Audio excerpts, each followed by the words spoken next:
Hello and welcome to episode 205 of First Geek 411. I'm your host, Cameron Franklin, and with me, my best man, Chris Nicolay. How are you doing today? Hello, hello. I'm here. Also here, the hoot and howl herself, Shanine. How you doing? We're doing. We're doing. It is technically a Monday, I believe, is kind of our sentiment right now. So we're making it through as a cast. That's what matters. And what we're making it through is our first monthly theme. This week, we're talking all about the character archetype of the sage. Before we get into that, if you have a favorite sage, you can hit us up over on our social media as OneGeek411. Join our Discord server. Shoot us an email at 1stgeek411@gmail.com. You can also watch live Monday nights, 6:45 Mountain Time on twitch.tv/OneGeek411. You can also find our videos over on YouTube where you can like, comment, and subscribe. You can also check out our Redbubble store. So before we dive into it's the a mysterious character archetype. We're not just talking about the Final Fantasy job class. You got to do what you got to do. Sorry. Why not both? That's the joke of the picture and for those that are watching I was, live. I wasn't going to ask. I figured you knew what was up. And I know what's up. I just thought it was funny, but and so, it's just I'm in control of the images. Yeah. So I was like, this is over my head, so I wasn't going to call attention to it. But yeah, before we get into the sagey goodness, let's catch up on what we have been up to this week. Chris, why don't you start us off? I mean, not a whole lot. I went Falfin this weekend and parred most of the holes. It was nice. That's fine. Yeah, that's about it. I did catch up on some anime, but I don't remember much right now. For me, we're saving Shanine because I have questions about hers. So we're going to save hers for last. So for me, a lot of the normal gaming stuff. Been playing more Elden Ring, still trying to make my way through that. I hit a big section this morning that I was just like, yeah, no, I'm not about this. And so that was a thing. I just like kept feeling like I was hitting my head against the wall, which is like, kind of what happens in those games. But I was just getting kind of worn out with trying to get through this area. And then been playing more Horizon, back on the story beat. I'd been taking a break to knock out a bunch of side quest stuff, and now I'm kind of back in. Without spoilers, I just finished the island on the west side of the map. For people that know what that is, if you know, you know. And then been playing some more Magic the Gathering, streamed some over on our channel on Sunday, and then been playing Explorer, which is their new format. And so that's been a lot of fun. And then outside of the video game world, we are continuing our marathon of How I Met Your Mother. We are in like the middle of season 8. And I got to say, it's getting to be a slog. Deanna said it very well tonight when she was like, I feel like they should have introduced the mother a season and a half ago. It's like, yeah, that feels about right. But I don't know. Here we are. We're going to make it through. Got a season and a half to go, and season 9 is going to be an adventure. So, but with that, Shanine, no pressure, but what have you been up to? All right. Well, we finally watched Demon Slayer, the Mugen Train arc, because we had seen the movie when it came out, and then we're like, oh, like they just broke it up into episodes. It's going to be exactly the same. And then we started watching it, and we're like, this is new. So now for something completely different. A lot of it was the same, but there was like the first episode was completely new. Like the general events are the same, but there's so much more. You get a lot more. There's more details, more character building. And then there's like the entire actual arc after the Mugen Train too, like following it. Yeah, we haven't started that yet. Okay. But we're getting there. I'm excited. So what's the Mugen? Like, is that like Is the it name? Is like a type of train? Is it it's like the name of the train? Is it where it goes? I don't know. It's the name of the train. It's the Mugen train. because as someone that like knows nothing about Demon Slayer, I know about the Mugen Train. Like that's one of the things that I do recognize, but I have no clue what it is. So, I guess I probably could have Googled, but here we are. Yeah, I don't know. I don't Don't know. ask me. They just called it the Mugen train. So that's what it is. It's just is what it is. I wasn't questioning it. And now you're questioning me and I don't have answers. But yes, it was very good and I very cried. So 10 out of 10. And this weekend we got to go to a Mexican restaurant like an hour away, but I'd say it was worth it. It was fairly authentic for Canada. And they had some really good salsas. I am a huge fan of good salsa. And I also discovered that I like guac. So that's new. You didn't previously like guac? No, I was a certified avocado hater. I'm gonna be honest, I was there too. How are you on this podcast together? I feel like I was like 22, 23 before I started liking guac. Yeah, I don't know. I've always hated avocado. And so I figured I would hate guac as well. But then we got a salsa sampler, and one of them was a habanero salsa, and one of them was called Corazon del Diablo. So it was black and it tasted like it. And I was like, I'm gonna take some guac because that's gonna hopefully help. And then I was like, oh no, I love guac. This is new. This is new. You've been corrupted. Corrupted? You mean you've finally seen the light? Yeah, it's one of those. And then also did some gardening. Started putting in some new flowers in the front. Hopefully they will grow. Nice. Not much of a gardener, so I just hope for the best. I'm gonna sidetrack us on this for a second. What are y'all's least favorite household chores? Because mine is gardening.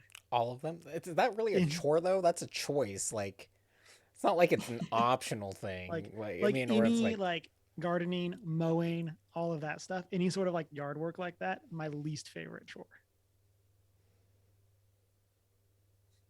dishes. I think bathrooms. Mhm. Bathrooms are the worst. Dishes, yep, for sure dishes. See, dishes I can do while watching TV, so it's not as bad. The bathroom is in the bathroom and it takes super long. See, I don't have line of sight to the TV, so it sucks for dishes. But that's fair. Like the bathroom, I can listen to a podcast there, mostly. I could do that doing the dishes too, but I don't like scrubbing. I don't like doing any of that. Granted, I'd probably be fine with dishes if I actually just did them regularly, like daily, but yeah, dishes do get exponentially worse the less space you have to do dishes. Like when I was in my apartment in Connecticut, I had like a super small sink, and it was the like one plate and a cup, and my sink was full. That kind of thing. So if I did any sort of like dishes, it was a huge ordeal. Like, or if I did any sort of cooking, it was a huge ordeal. And so, yeah, the longer you wait, the worse it gets on them. Well, this has been Shorecast. Thank you for joining us. Let's get into our topic of the show. So, as part of our new monthly themed episodes, um, we're not necessarily going to be doing a bunch of news or anything like that. We're going to be saving things for our monthly recap at the end of the month. Sometimes our main topic may be a news thing. Sometimes it may just be us talking about something. Sometimes it may be a bit of both. And so our topic for this week is May the 4th, is Wednesday. It should be the day that this episode's up on YouTube. And so with that, do y'all have any sort of plans or normal things that you do on May the 4th? No, I leave the Star Wars things to you guys. Chris is like, I binge watch Star Trek out of spite. Kind of, no. I send everyone a May the 4th be with you text, and that's about it.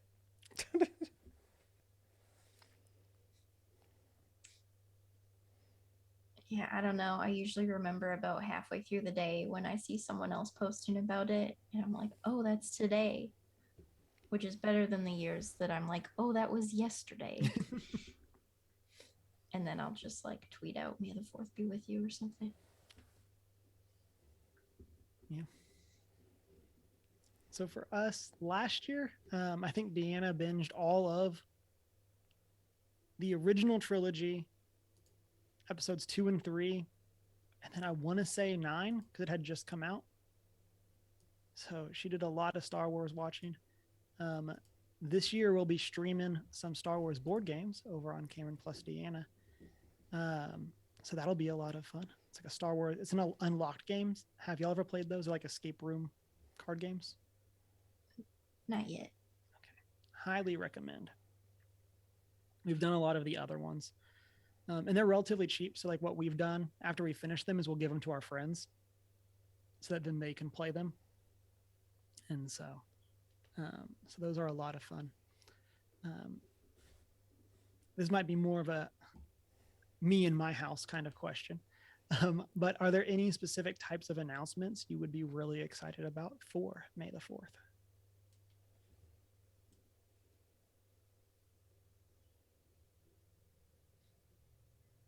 No.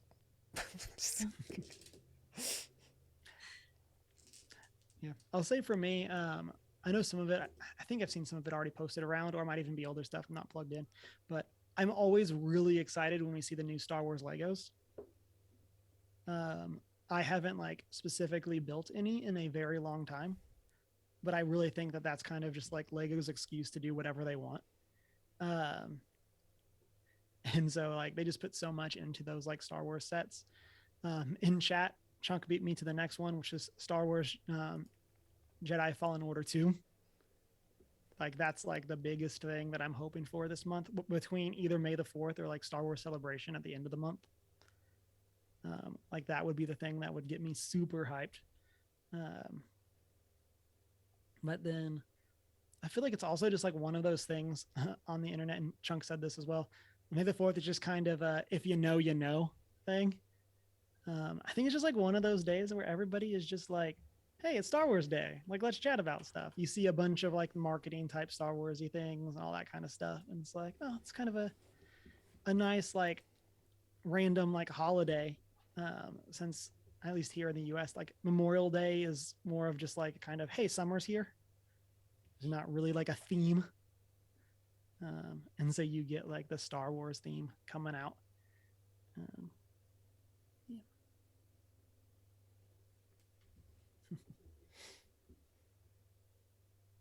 Listeners, let us know Star Wars May the 4th predictions. Obviously, if you're watching this after May the 4th, you have a little bit of an advantage on your predictions. But let us know. Also, you can let us know favorite Star Wars character down in the comment section.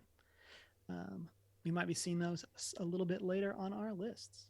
So, as I said at the top, we're going to talk about our monthly theme, which is the Sage. And so this is something that we introduced in our announcement episode for future plans. I'm putting hands up so that I can go tag the video. You can go check out us talking more about that over on our YouTube. But this is something that we'll be doing for the foreseeable future. And so this month's theme is the Sage. Um, and so we're going to be kind of mixing up our normal order. But one of the things that we wanted to do with these themes is tie them into the big monthly releases. And so for this month, we're tying in with the idea of Doctor Strange that comes out this week. Then at the end of the month, the Obi-Wan TV series that is hitting Disney Plus. So for this, before we get into our top three, because we're going to move stuff around, what are some things about the Sage, or sometimes called the Mentor, as a character archetype that stand out to you? What are some things that you like about it, dislike about it, things like that?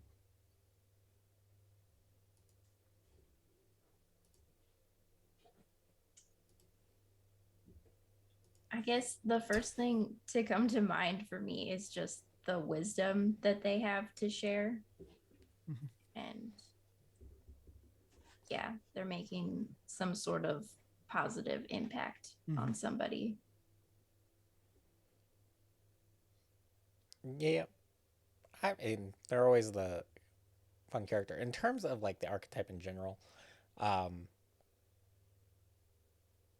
sometimes they're a little too perfect.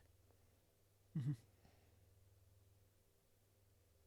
Like in their portrayals, we often forego their flaws to better prop up their wisdom.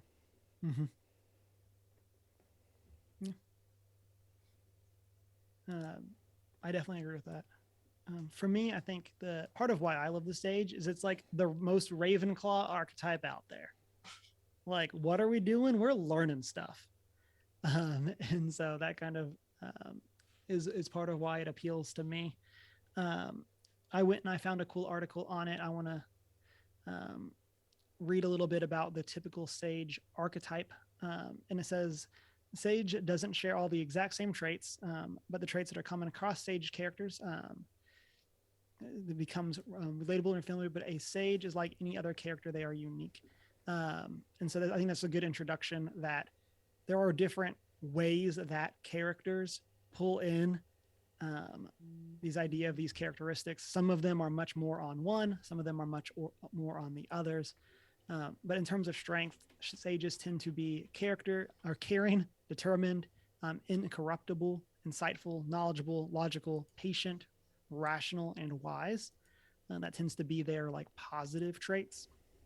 And then their negative traits, this kind of gets into what Chris just talked about.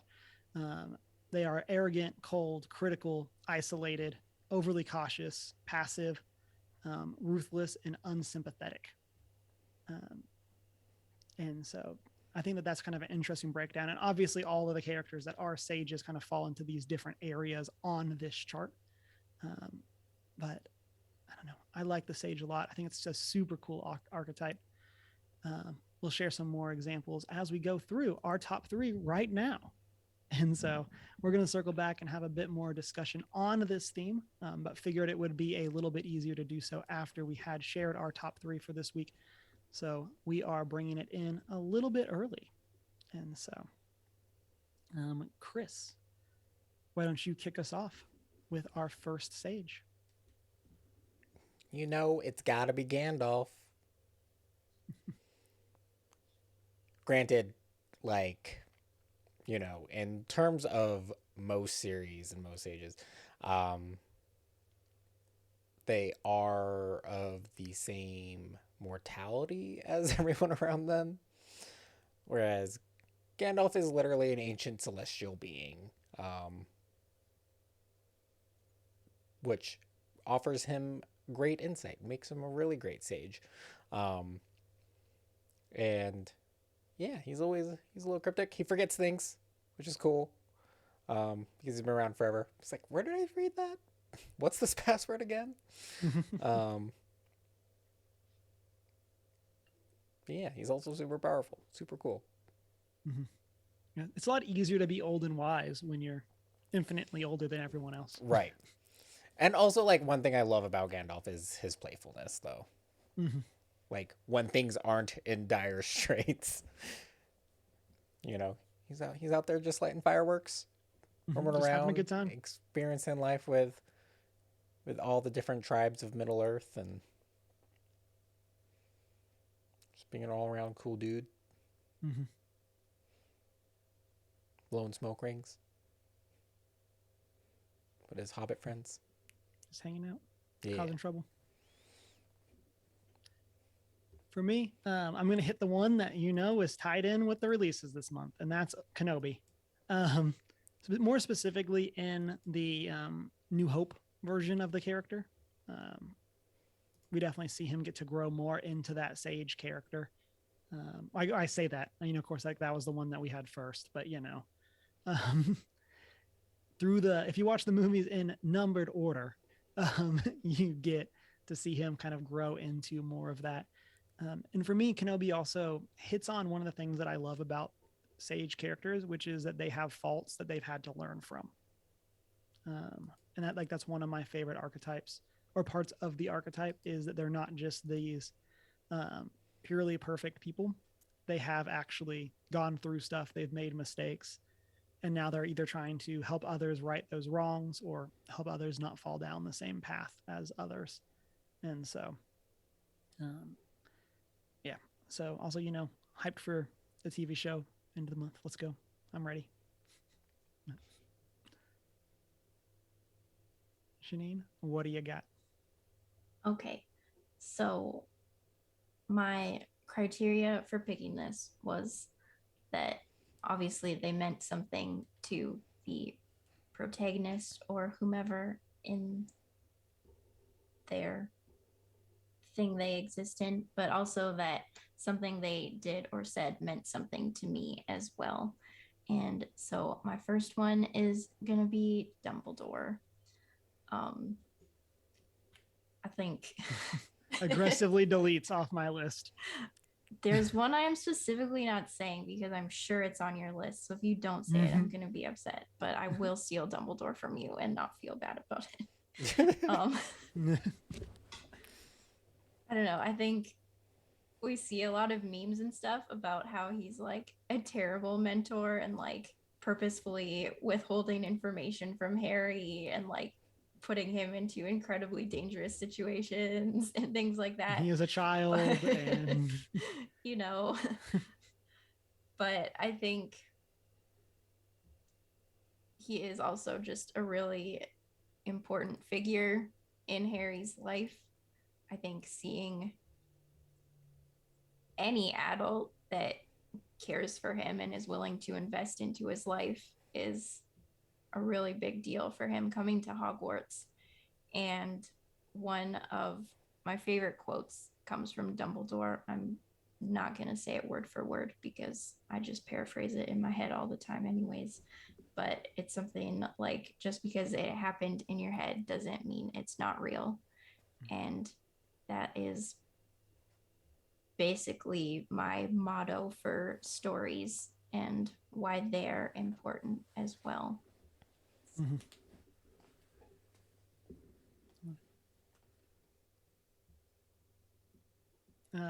Yeah, for me, Dumbledore was one of mine. I'm going to just hop in real quick. And I think Dumbledore is a fantastic example from the sage of what do you do when you have all this knowledge and you're not sure how to share it?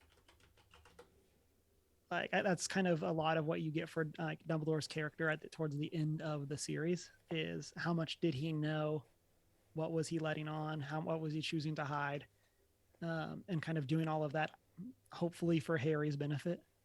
I think that's a very interesting take on this mentor figure of what can you do when you know too much.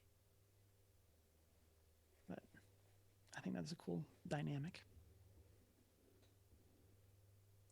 Chris, what's your number 2? Let's do Mr. Miyagi. Because one, representation in the 80s. Pretty impressive. But he's kind of like the resilient sage too. Kind of is like trying to live his life, but but also stepped in, did the right thing, and ends up with a little protege that might be a little too gung-ho. But yeah, I just like the way his teaching approach to, well, it's a little cliche of Eastern martial arts and methodologies, or maybe a little appropriation there in terms of the movie or the series itself. But, you know, we'll give it some credit for its time. Um, yeah, he's such a good character. In chat, Deanna says he was fine on his own until some kid just had to learn karate. Right? Just minding his Until own some business. kid decided to start a fight and required some old man to come in and save him.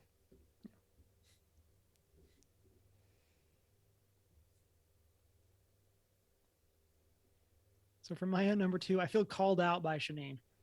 So I'm going to assume that this is what she meant. And that's Uncle Iroh from Avatar: The Last Airbender. And so Uncle Iroh is obviously an amazing character. And one of the things that I really love about Iroh is that throughout the series, we get to see him be a mentor to a bunch of characters without them knowing who he is. Like, I feel like a lot of times, like this is kind of Kenobi, there's this weight on the sage and people are aware of who they are, even though Luke doesn't fully know who Old Ben is. He's aware that he's out here. And I think that Iroh is kind of a cool twist on that, where he just like is so much the sage that he just like accidentally helps random people with advice. Like, are you just like lost in the woods? There's a good chance you're going to come across Uncle Iroh, and he's going to completely change your life. Like, people talk a lot about the Zuko field trips that go on in Book 3 of Avatar, but there's not enough love for the Iroh field trips when people just randomly hang out with him.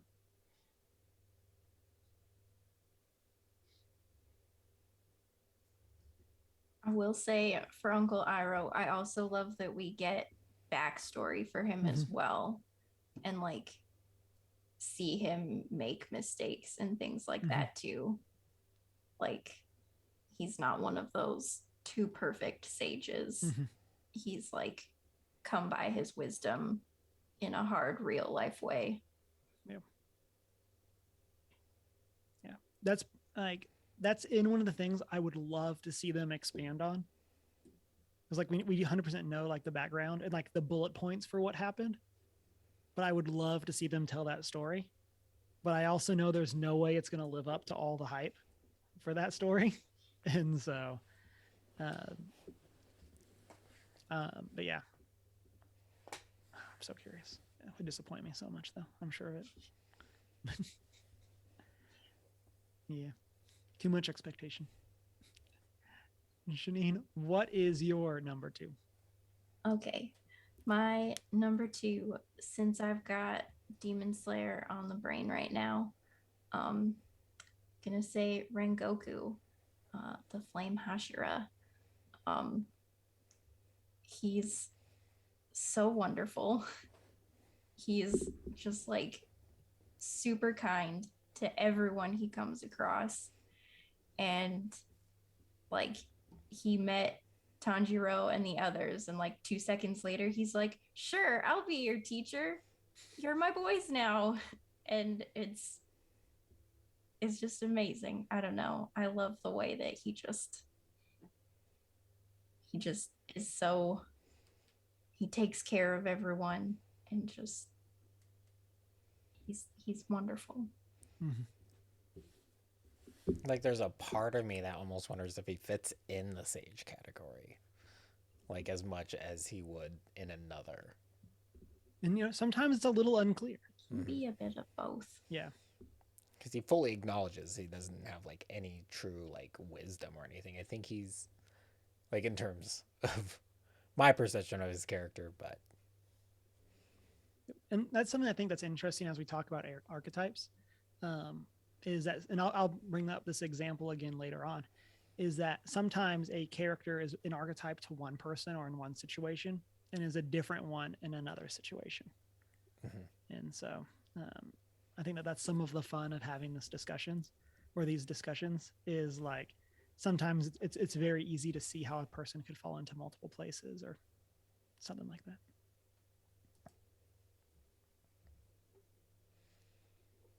Chris, who is your number 3? Gaius from Merlin. Because in the Merlin series, Merlin's not the old wise sage. He's your hero archetype, right? Mm-hmm. Yeah, he'd be your hero archetype. So it's nice that they still had someone in there. And also, guys, you do get his imperfections and things, and you just trying to get a teenager to make better decisions. It's super hard. Mm-hmm. Deanna says, yes, Chris. Oh, yeah. And he's not, I guess, he doesn't like go into like the traditional flaws of the sage that that you previously mentioned. He's not really an honorary. He's a sweet old man. And he's very active in Kingdom on like things that are happening within the Arthur storyline and everything, but he's not like a resilient sage.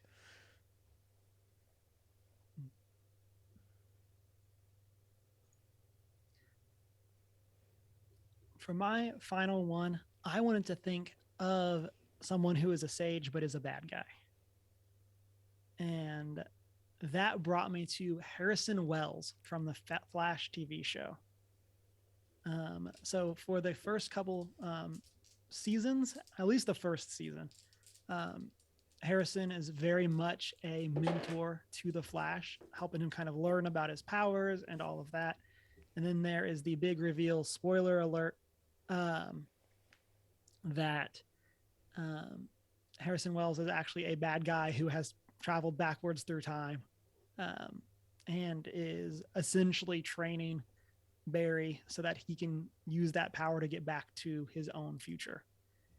And I really liked that twist. Like, well, I think we as an audience knew about it way before the other characters did.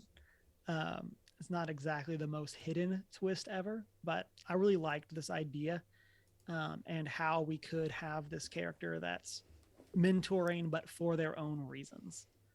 So, like thinking of the characteristics that we read earlier, he definitely has more of that arrogant, cold, critical side, rather than the caring. And he's obviously corruptible. So, but yeah, I really liked that. And like I said, I did want to give a shout out to a villain on my list, since most of my other ones were heroes. But that is my number 3. Shanine, what is yours? Okay. My number 3 is Captain Levi from Attack on Titan. I think he's probably one of my favorite types of sages. Shanine It's bringing like in the the anime. sassy sullen ones.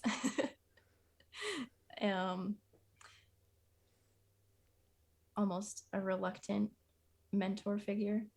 But something that he says, I think, towards the beginning of the series is that, like, you on your side of the battle think that you are in the right, but that's because your experiences have led you to the decisions that you have made, and the other people, their experiences have led them to their decisions. So they're not necessarily wrong, they're just right from their perspective.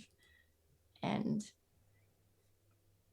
I don't know, that was really impactful to look at a story that way, where it's not like the good guys versus the bad guys. It's just two sides with different experiences trying to do what's right. Yeah.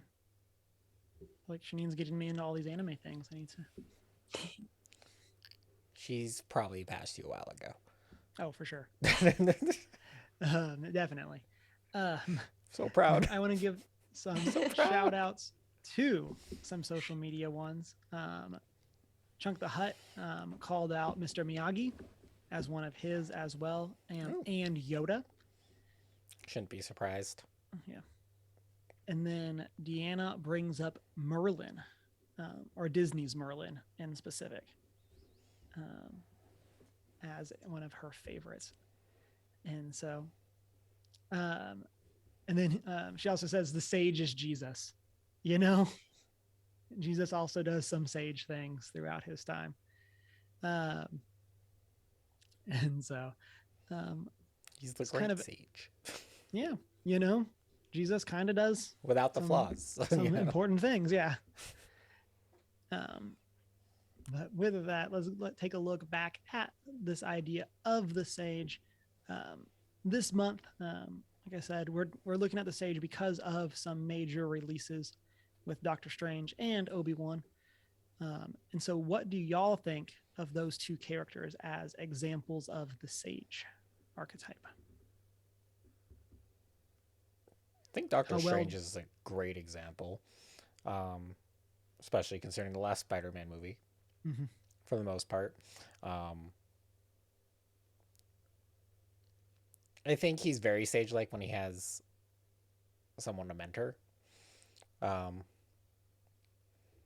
we'll see how that holds up in his standalone movies because yeah, and like in the first one, the original Doctor Strange, maybe not quite there yet, but that's also his origin story. So Mhm. can't be a sage in an origin story, can you? You got to make the mistakes in the origin story. Right. Can't get that worldly understanding without the mistakes and the problems.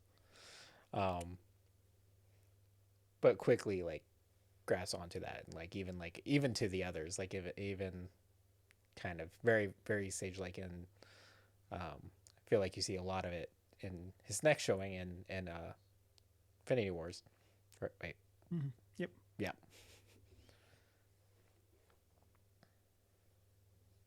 Yeah. And I think maybe it's Thor Ragnarok is the next one, but that is also a great illustration of him as the sage, as he's kind of in here just protecting the world, doing his thing. He's worried about Thor and Loki having randomly showed back up, but not any of the other stuff going on. But Shanine, what do you think about Doctor Strange? I guess he doesn't immediately come across as a sage to me. I guess also because, like, in the beginning, he wasn't really. Like, I see him more as a hero character, I guess. But I guess sage in the sense of like learning and Mm-hmm. studying for sure. And then eventually, then he has sassy Spider-Man to deal with, and that's a hard person to be a sage for, I feel. Yeah. Yeah. Well, granted, he made some big mistakes in that too. It's like he's not sure how to be that mentor character Yeah. exactly. Like he's willing Yeah. to be, and he says some very poignant things here and there. Where he's like, I don't know how to do this. What do you want from me? I thought we were all set. Now you're asking all these questions. Now we have this big problem. Yep.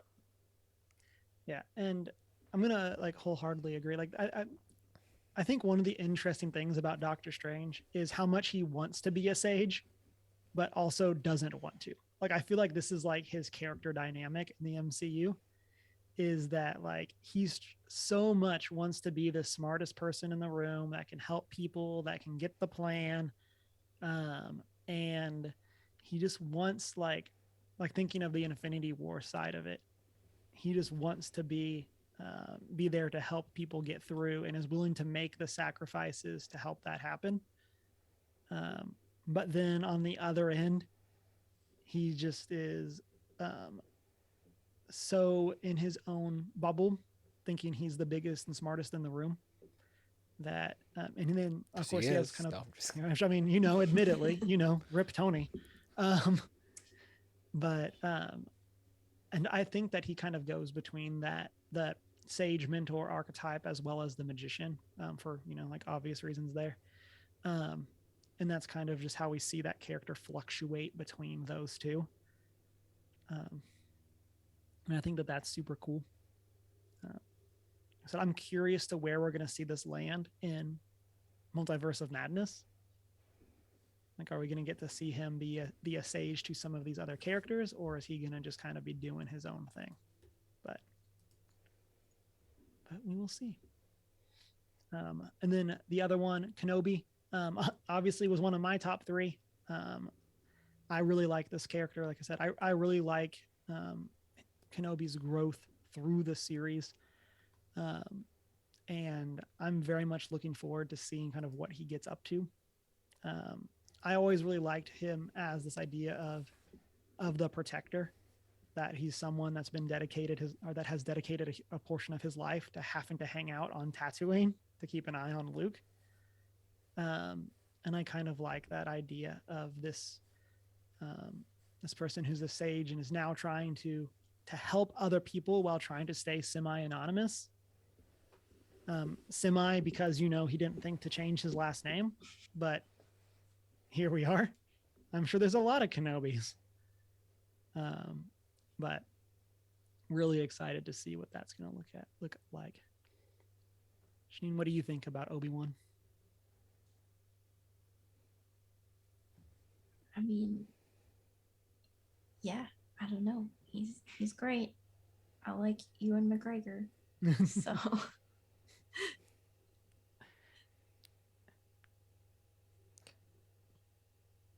I think Obi-Wan's a great example because we get to see so many parts of his life so far in the overall Star Wars series, and we're getting more now. But I mean, like, you do get to contrast his age self, obviously, from the original trilogy to a younger one who had made mistakes and raising someone specifically too, and being that in that mentor position. And so, like, from that to the much older one that's trying not to make the same mistakes again, where we kind of just see him send him on his way almost. But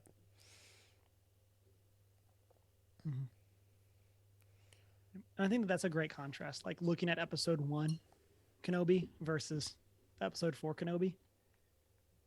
Like as he tries to have to develop into and grow into a bigger and better sage than he was. I think that's super cool. Yeah. In terms of various sages, we can compare and contrast our top threes kind of for this idea, or some of the ones that didn't make our top threes.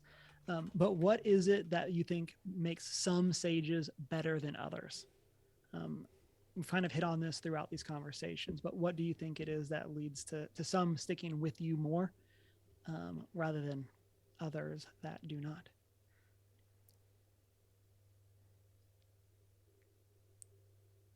I'll say for me, it tends to either be the ones that are very altruistic, thinking Uncle Iroh, who's just basically all about helping people even to his own detriment, or kind of the opposite end. It's the people that are filled with the snark and the arrogance and like thinking Doctor Strange side of it. I tend to like the opposite ends of that spectrum in terms of, I guess, like confidence. I like the very humble sage as well as the very arrogant one, but don't give me someone in the middle. I don't want any wishy-washy sages here. And then, good writing also doesn't hurt. Like, it's much easier to be a good sage when you have good writers giving you lines.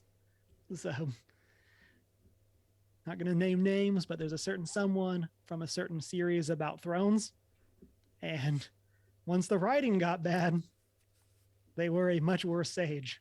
So, but what are some things for y'all that you think make some sages better than others? I'd say just how much we get to know them is part of it. Like whenever we get those glimpses into their history, or you have an understanding of their past, I think is a great piece. So like with Iroh we do, or I also think that the sages that are a little more cryptic and aren't, like, I guess, controlling, they kind of, like, in their mentorship, they allow the hero to make their mistakes, or, like, pretty much go against them without being overly harsh, I guess. Like Dumbledore is like, Harry, just do whatever. I'll provide you these weird little hints, I guess. It'll be fine. We'll just give Gryffindor all the points at the end and y'all are win. It'll be fine.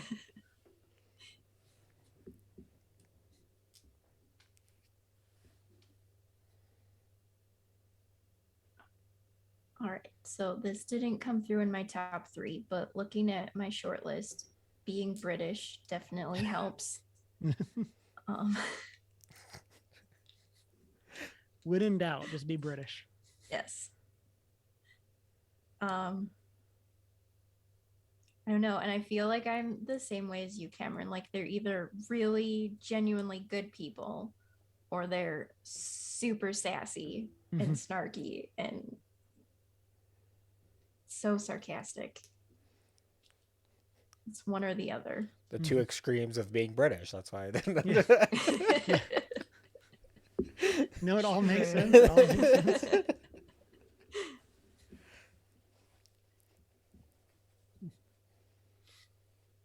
As I was thinking through my top 3, I kind of came to this one question, and that is, what are some examples of unlikely sages?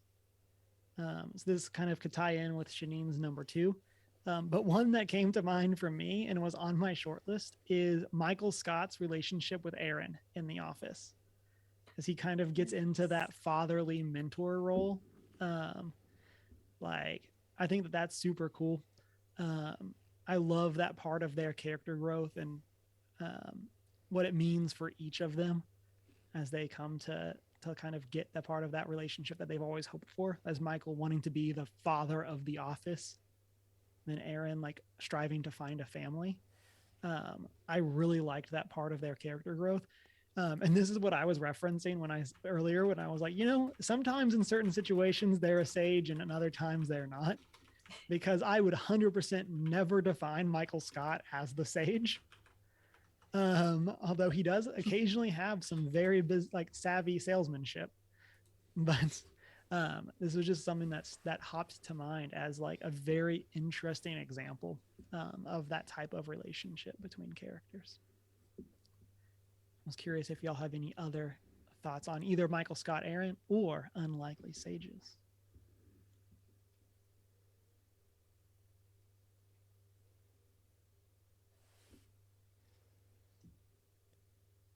I mean, like, going on with the karate theme from Cobra Kai,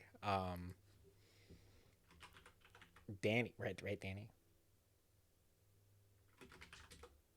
Who's the blonde dude? Johnny. Daniel? Oh, Johnny. Sorry. Danny's the good, normal, like, more cliche, probably. But, I mean, even Johnny Lawrence kind of steps into that sage position here and there. The real Karate Kid. Throughout at least the Cobra Kai series, in terms of he's had a kind of wizened hit past. Granted, for a while there, he's riding that, and like I didn't make any mistakes. It's all LaRusso's fault. But we see some growth, and he kind of takes on those mentorship positions over certain characters like Miguel and them, and then kind of sees like the error when he sees kind of the extremes of what some of his mentees end up doing in the path they go down. And so I think he'd be kind of an unlikely one, because his ideas on masculinity are kind of out there. Kind of out there.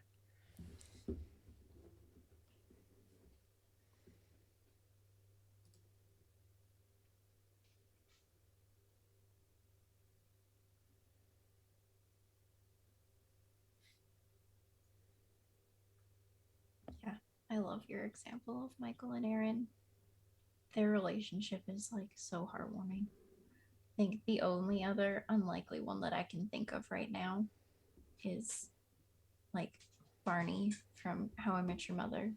So I feel like he would really love to be a sage and just like feels like he has a lot of wisdom to impart to people. He has a Like niche wisdom to impart to people. A very specific understanding of the world to impart.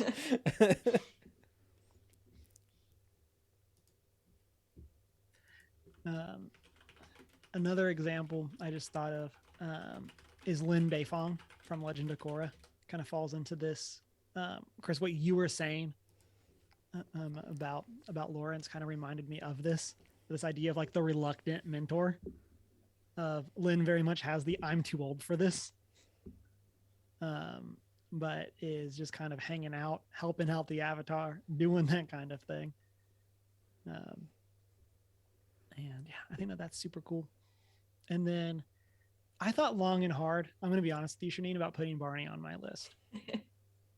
Like for those reasons that you said, like it's the like he's like the sage of bad advice. Yeah. Like, like he tries so hard, but man, I mean, here we are 8.5 seasons in on this rewatch. So like, you know, I mean, he can mentor me anytime. you know, as long as he buys me a couple suits, we'll be fine. I just, you know, compared to the number he has, if he buys me 7, I'm set. One for every day of the week. I can reuse those.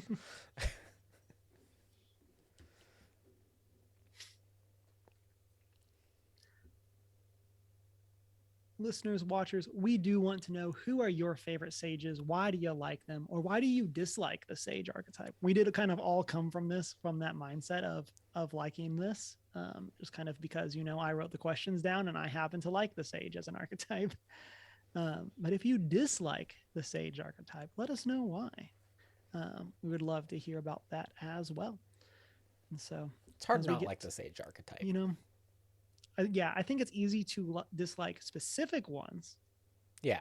But I think as an archetype, it's a very challenging one.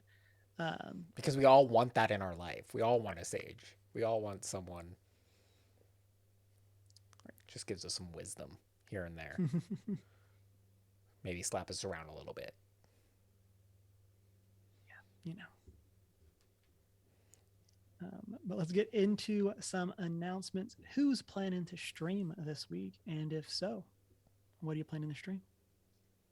I will finally be back with some Spiritfarer tomorrow. It's been a minute. Mm-hmm. I will not be unless something changes, but I'll be going nonstop pretty much from here until I get back from Vegas. I may be streaming on Sunday. I'm not 100% sure. Timing for our Mother's Day plans. And so depending on what we do for that will determine when or if I'm able to stream. Although, like I said at the top, Deanna and I will be streaming on Wednesday, playing some Star Wars Unlocked on Cameron plus Deanna. And then last week, right? Yes, last week was our book club for April. We talked about The Robe. I'm going to raise my hands here so I can put a link to it in the top. And oh man, are there some takes from it. So you can go and check that out over on our news, our YouTube. And then our May book club is Paranisi from Susanna Clark. And that will be on May 26th. Have y'all started this yet? Nope. I don't even own it yet. Okay. So I started it. I've read the first section, which is about the first 20 pages, and I am confused. Let's face it, I'm probably going to have to do the audiobook this time around. And so I'm not bad confused. Road trip book. But this is the type of book club that I kind of feel like we need to have so someone can explain to me what's happening. So we'll see what happens in the next sections and if it starts to make more sense. But I am very confused at what's going on. But it's a very good read. So there is that. I just feel like I have no clue about what's going on with anything. So but that'll be over on the 26th. And so and then some other announcements throughout this month. We'll be looking to do some more stuff. We're hoping to do a spoiler cast for Doctor Strange Multiverse of Madness. Either next week or the week after. And then we have some other stuff going on as we bring in our theme of the sage.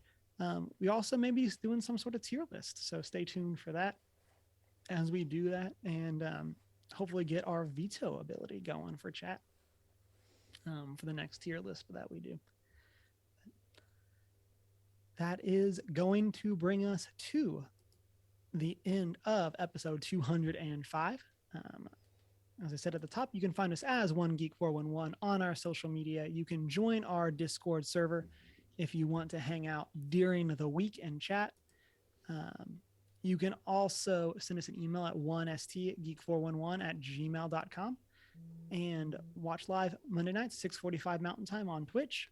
Be part of the post-show chat like we're about to have. And you can find our videos over on our YouTube.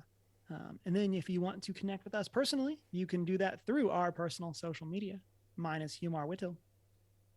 I'm the Hoot and Howl on Twitter and Hoot and Howl Tales, TALES on Instagram. And I'm not so foreign. And it's been a great week. Eat some Read fish. a book.